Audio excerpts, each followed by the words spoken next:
ಗುತ್ತಿಗೆದಾರರು ಮತ್ತೆ ಬೀದಿಗೆ ಇಳಿತಕ್ಕಂಥ ಕಾಲ ಬಂದಿದೆ. ಏಕೆಂದರೆ ರಾಜ್ಯದಲ್ಲಿ ಕರ್ನಾಟಕ ಕಾಂಟ್ರಾಕ್ಟರ್ ಅಸೋಸಿಯೇಷನ್ ಇವತ್ತು ಮಹತ್ವದ ಹೇಳಿಕೆಯನ್ನು ಕೊಟ್ಟಿದೆ. ಹುಬ್ಬಳ್ಳಿಯಲ್ಲಿ ಬರೋಬ್ಬರಿ 37,000 ಕೋಟಿ ರೂಪಾಯಿನ ರಾಜ್ಯ ಸರ್ಕಾರ ಗುತ್ತಿಗೆದಾರರಿಗೆ ಪಾವತಿಸಬೇಕಾಗಿದೆ. ಇಷ್ಟೊಂದು ದೊಡ್ಡ ಮೊತ್ತವನ್ನು ಅಮೌಂಟನ್ನು ಅರಿಯರ್ಸನ್ನು ಬೇಗ ಕೊಡಬೇಕು ಅನ್ನೋದು ಕರ್ನಾಟಕ ರಾಜ್ಯ ಗುತ್ತಿಗೆದಾರ ಸಂಘ ಒತ್ತಾಯ ಮಾಡಿದೆ. ಇವತ್ತು ಕರ್ನಾಟಕ ರಾಜ್ಯ ಗುತ್ತಿಗೆದಾರ ಸಂಘದ ಅಧ್ಯಕ್ಷ ಮಂಜುನಾಥ್ ಹೇಳಿಕೆ ನೀಡಿದ್ದಾರೆ. ರಾಜ್ಯದಲ್ಲಿ ಇರತಕ್ಕಂಥ ವಿವಿಧ ಇಲಾಖೆಗಳಿಂದ ನಮಗೆ ಇಷ್ಟೊಂದು ದೊಡ್ಡ ಪ್ರಮಾಣದಲ್ಲಿ ಕೆಲಸ ಮಾಡಿದ್ದೇವೆ, ಹಣ ಬರಬೇಕಾಗಿದೆ, ಕೊಡ್ತಾ ಇಲ್ಲ.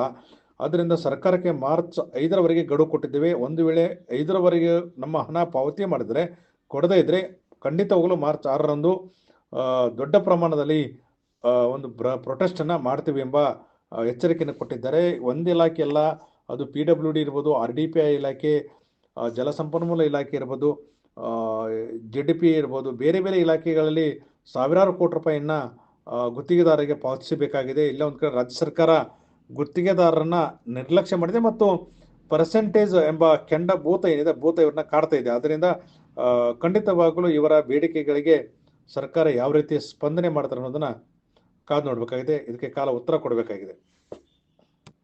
ನಮ್ಮದು 37,000 ಕೋಟಿ ಪೆಂಡಿಂಗ್ ಬಿಲ್ ಇರ್ತಕ್ಕಂಥದ್ದು ನಮಗೆ ಸರ್ಕಾರ ಕೊಡಬೇಕು. ಮಾನ್ಯ ಮುಖ್ಯಮಂತ್ರಿಗಳು ಇಮಿಡಿಯೇಟಾಗಿ ಒಂದು ಸ್ಟ್ರೆಚಲ್ಲಿ ರಿಲೀಸ್ ಮಾಡಬೇಕು. ರಿಲೀಸ್ ಮಾಡಲಿಲ್ಲ ಅಂದರೆ ನಾವು 6ನೇ ತಾರೀಕು 6/3ನೇ ತಾರೀಕು ಸುಮಾರು 25ರಿಂದ 30,000 ಜನ ನಾವು ಸೇರಿಸ್ಕೊಂಡು ಒಂದು ದೊಡ್ಡ ಮುಷ್ಕರ ಮಾಡಬೇಕು ಅಂತ ಇದ್ದೀವಿ. ಅನಿರ್ದಿಷ್ಟ ಅಂದರೆ ಒಂದಿನ ಟೋಕನ್ ಆಗಿ ನಾವು ಅವತ್ತು ಕೆಲಸ ನಿಲ್ಲಿಸ್ತೀವಿ. ಅವತ್ತು ಸರ್ಕಾರ ಬಗ್ಲಿಲ್ಲ ಅಂದರೆ ಏಪ್ರಿಲ್ ತಿಂಗಳಲ್ಲಿ ನಾವು ಸುಮಾರು ಅನಿರ್ದಿಷ್ಟ ಅವಧಿಗೆ ಎಲ್ಲ ಕೆಲಸಗಳು, ಇಡೀ ಎಲ್ಲ ಕಾಮಗಾರಿಗಳು, ನಾವು ದೊಡ್ಡ ದೊಡ್ಡ ಕಾಂಟ್ರಾಕ್ಟರ್ಗಳನ್ನ ನಾವು ಸ್ಪಂದಿಸಿದ್ದೀವಿ. ಅವರು ಸಹ ಈ ಸ್ಟ್ರೈಕಿಗೆ ನಾವು ಇದು ಕನ್ಕರೆನ್ಸ್ ಕೊಟ್ಟಿದ್ದಾರೆ. ನಾವು ಎಲ್ಲರೂ ಸಹ ಇತಿಹಾಸ ಇದು ನಮ್ಮ ಇದರಲ್ಲಿ ಕಾಂಟ್ರಾಕ್ಟರ್ ಇದರಲ್ಲಿ ಇಂಥ ದುಃಖದ ದಿನವೂ ಇಂಥ ಈ ಕಷ್ಟ ಯಾವ ಕಾಂಟ್ರಾಕ್ಟ್ರಿಗೂ ಯಾವ ವರ್ಷವೂ ಯಾವ ಗೌರ್ಮೆಂಟಲ್ಲೂ ಬಂದಿರಲಿಲ್ಲ. ಈಗ ಬಂದಿದೆ. ಮಾನ್ಯ ಮುಖ್ಯಮಂತ್ರಿಗಳು ಸಡನ್ ರಿಲೀಸ್ ಮಾಡ್ಬೇಕು ಇಮಿಡಿಯೇಟಾಗಿ. ಲೋಕೋಪಯೋಗಿ ಇಲಾಖೆ 8,000 ಕೋಟಿ, ಆಮೇಲೆ ಜಲಸಂಪನ್ಮೂಲ ಇಲಾಖೆ 13,000 ಕೋಟಿ, ಅಲ್ಲಿಂದ ಬಂದರೆ ನಮ್ಮ RDPR 3,800 ಕೋಟಿ, ಸಣ್ಣ ನೀರಾವರಿ ಇಲಾಖೆ 3,000 ಕೋಟಿ, ನಗರಾಭಿವೃದ್ಧಿ ಇಲಾಖೆ 2,000 ಕೋಟಿ, ವಸತಿ ಮತ್ತು ವಕ್ಫ್ 2,600 ಕೋಟಿ, ಕಾರ್ಮಿಕ ಇಲಾಖೆ 2,000 ಕೋಟಿ, BBMP 1,600 ಕೋಟಿ. ಇದು 100 ಪುಟಗಳು ನಮ್ಮ ಕರೆಸ್ಪಾಂಡೆನ್ಸು ಮಾನ್ಯ ಚೀಫ್ ಸೆಕ್ರೆಟರಿ ಅವ್ರಿಗೆ ಕೊಟ್ಟಿರ್ತಕ್ಕಂಥದ್ದು. 100 ಪುಟಗಳು ನಾವು ಒಂದು ವರ್ಷದಿಂದ ಏನು ಮಾಡಿದ್ದೀವಿ ಅಂತ.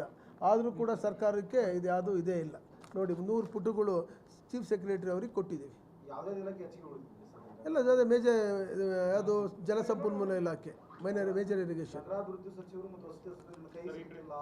ಹೌದು, ನಗರಾಭಿವೃದ್ಧಿ ಸಚಿವರು ಯಾರ ಕೈಗೂ ಸಿಗ್ತಾ ಇಲ್ಲ. ನಾವು 3-4 ಲೆಟ್ರು ಬರೆದ್ರು ಕೂಡ ಅವ್ರು ನಮಗೆ ಸ್ಪಂದಿಸ್ತಾ ಇಲ್ಲ. ನಮ್ಮದೇ ಆದಂಥ ಮಹಾತ್ಮ ಗಾಂಧಿ ವಿಕಾಸ್ ಯೋಜನೆ ಪೆಂಡಿಂಗ್ ಬಿಲ್ಲು ಸುಮಾರು 3 ವರ್ಷದಿಂದ ಇದೆ.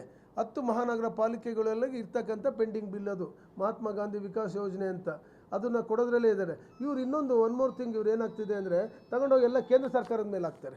ಕೇಂದ್ರ ಸರ್ಕಾರದಲ್ಲಿ ನಾವು ಟೆಂಡರ್ ಆಗ್ತಿರೋದು, ನಾವೇನು ರಾಜ್ಯ ಸರ್ಕಾರ ರಾಜ್ಯಪಾಲರ ಮೇಲೆ ಟೆಂಡರ್ ಆಗ್ತಿರೋದೇ ಹೊರತು ಕೇಂದ್ರ ಸರ್ಕಾರದ್ದು ಯಾವ ಮುಖ್ಯಮಂತ್ರಿಗಳ ಮೇಲೆ ಟೆಂಡರ್ ಆಗ್ತಿಲ್ಲ.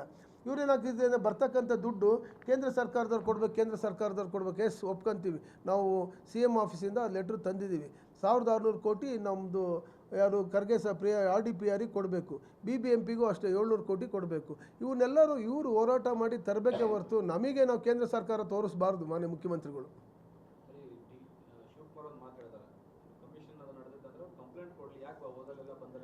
ಅದೇ ಸರ್, ಕಮಿಷನ್ ಏನಾಗಿದೆ ಅಂದರೆ ನಾವೇನು ಪ್ರೂವ್ ಮಾಡೋಕ್ಕಾಗುತ್ತಾ? ಈಗೆಲ್ಲ ಹೋಗ್ತೀವಿ, ಯಾವುದೋ ಒಂದು 4 ಗೋಡೆ ಮಧ್ಯದಲ್ಲಿ ಕಮಿಷನ್ ಕೊಟ್ಟು ಬರ್ತೀವಿ, ಪ್ರೂವ್ ಮಾಡೋಕ್ಕಾಗುತ್ತಾ? ಹಿಂದೆ ಬೇಡ. ಇದೇ ಮಾನ್ಯ ವಿರೋಧ ಪಕ್ಷದಲ್ಲಿ ಇದ್ದಂಥ ಸಂದರ್ಭದಲ್ಲಿ ಅವಾಗ ಯಾರು ಪ್ರೂಫ್ ಇದು ಕೊಡೋಕ್ಕಾಯ್ತಾ? ಬೇಡ. ನಾಗಮೋಹನ್ ದಾಸ್ ಕಮಿಟಿ ಫಾರ್ಮ್ ಮಾಡಿದರು ಮಾನ್ಯ ಮುಖ್ಯಮಂತ್ರಿಗಳು. ಎಲ್ಲರೂ ಪ್ರೂಫ್ ಕಂಡುಹಿಡಿಯೋಕ್ಕಾಯ್ತಾ? ಎಲ್ಲರೂ ತಾವು ಯೋಚನೆ ಮಾಡಿ. ನೀವೆಲ್ಲ ಪ್ರಬುದ್ಧಮಾನಕ್ಕಿದ್ದೀರಾ, ನೀವೆಲ್ಲ ಇಂಟೆಲೆಕ್ಚುಯಲ್ಸು. ಎಲ್ಲರೂ ಲಂಚಕ್ಕೆ ಪ್ರೂವ್ ಮಾಡೋಕ್ಕಾಗುತ್ತಾ? ಈಸಿಯಾಗಿ ಹೇಳ್ಬಿಡ್ತಾರೆ ಕೋರ್ಟಿಗೆ ಹೋಗಿ ಅಂತ. ದಯವಿಟ್ಟು ಅದೆಲ್ಲ ಹೇಳ್ಬಾರ್ದು. ಮಾನ್ಯ ಮುಖ್ಯಮಂತ್ರಿಗಳಾಗಲಿ ಉಪಮುಖ್ಯಮಂತ್ರಿಗಳಾಗಲಿ. ಅಫ್ಕೋರ್ಸ್ ಅವ್ರದ್ದು ಒಂದು ಪಾರ್ಟ್. ಸ್ಟಾರ್ಟಿಂಗಲ್ಲಿ ಏನು ಗೊತ್ತಾ, ಇಮಿಡಿಯೇಟಾಗಿ ಇವತ್ತು ವರ್ಕ್ ಆರ್ಡರ್ ಆದ ತಕ್ಷಣ ನಾಳೆ ಭೂಮಿ ಪೂಜೆಗೆ ಬಂದರೆ ಯಾವುದೂ ಸಹ ಡಿಲೇ ಆಗಲ್ಲ. ಅವ್ರೇನು ಮಾಡ್ತಾರೆ, they are taking their own time. ಅವ್ರಿಗೆ ಯಾವಾಗ ಇಷ್ಟ ಬರುತ್ತೋ ಅವತ್ತು ಭೂಮಿ ಪೂಜೆ ಮಾಡ್ತಾರೆ.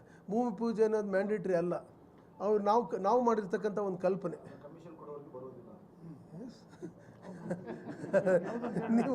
ನೀವೇ ಹೇಳ್ಕೊಂಬಿಡಿ ಸರ್ ಎಲ್ಲ ಹತ್ಲಾಗೆ, ಯಾಕೆ ಚೆನ್ನಾಗಿ ಹೇಳ್ತೀರಾ.